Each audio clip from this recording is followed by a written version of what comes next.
For Your Money is brought to you by NelsonCorp Wealth Management. It's now time for Your Money. We're joined by David Nelson, CEO of NelsonCorp Wealth Management. Welcome back, David.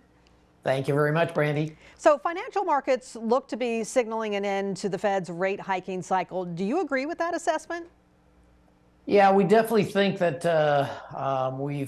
if we haven't reached the peak yet, we're really close as far as this cycle. And I think evidence of that is if you look at what's taking place as far as with the markets, the bond markets that the Fed doesn't control, that being the long end of the market. You see that interest rates on intermediate term bonds and long-term bonds have been backpedaling pretty significantly. The chart that I brought, I want to kind of illustrate this. I think this visual will probably help people.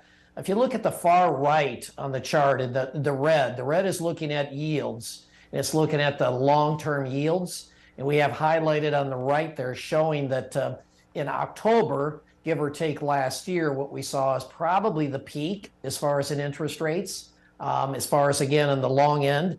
And so I think, again, this is pretty encouraging for a lot of folks out there, individuals that, again, may be borrowing money, that maybe we've peaked as far as in interest rates. And certainly if we look at what this has meant as far as stocks are concerned, the stock market, when we see moves like this, has been pretty favorable.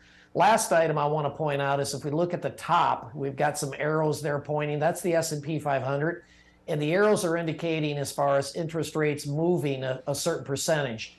9% as far as on the downside, very encouraging as far as for stock returns, and vice versa when rates go up by about 12 basis points. Bottom line, that's bad news historically. All right, David, always some great information you have for us. Thank you. Thank you. If you missed any of our discussion, we'll make it available for you on ourquadcities.com.